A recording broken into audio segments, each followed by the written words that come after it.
Howdy, folks. Today we're looking at Damage Control Volume 1, Number 1 from 1989 in Marvel Comics. Join with me now in raising a glass to the memory of one of the best writers in the history of this benighted medium, the great Dwayne McDuffie, taken from us far too soon at the ludicrous young age of 49.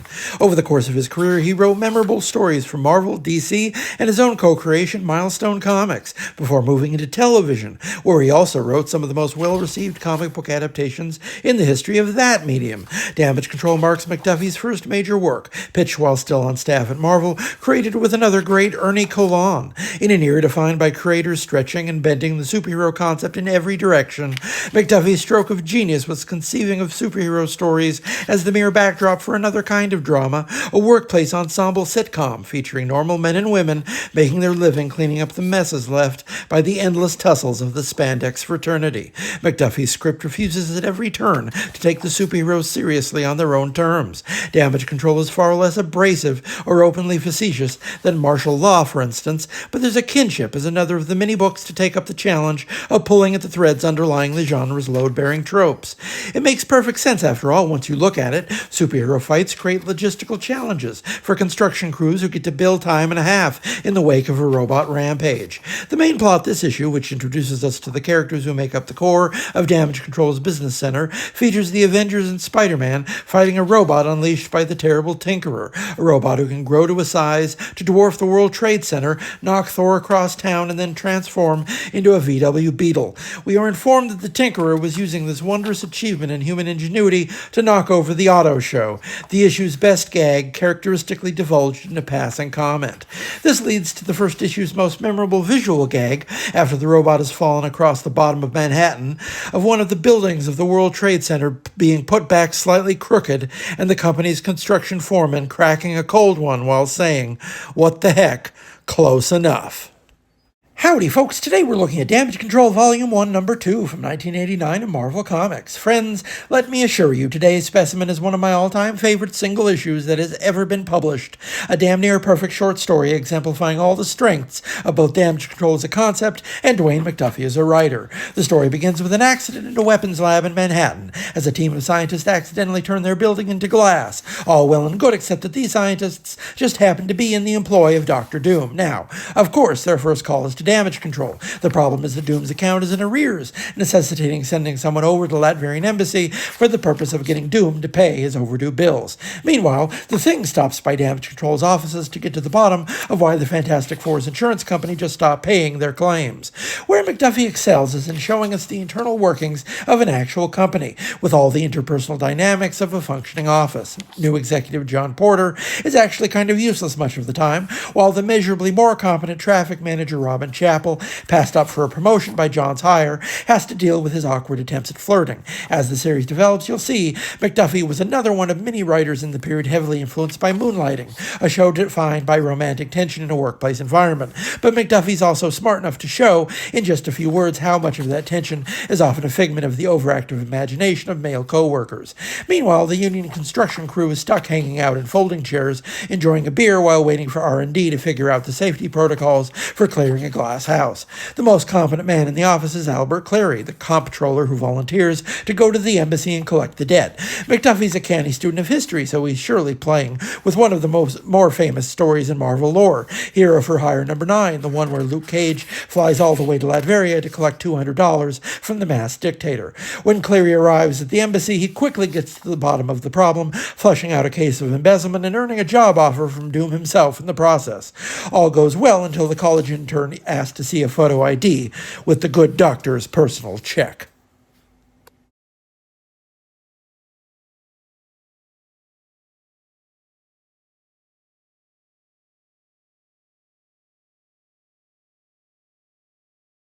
Howdy, folks. Today we're looking at Damage Control Volume 1, Number 3 from 1989 in Marvel Comics. The saga continues as our friends at Damage Control face the most insidious threat of all, rebranding. The greatest menace to Damage Control throughout their history has often proven to be their own marketing department. This issue begins with the institution of a stem-to-stern remodel, one which entails not just the support staff being fitted for sexy black jumpsuits, but the public-facing executives having to don the least flattering bright white and blue costumes, complete with capes. The whole initiative is the brainchild of the company's marketing head, Henry Ackerson, who furthermore organizes a massive publicity event entailing Iron Man demolishing a defunct warehouse prior to damage control sweeping up the mess.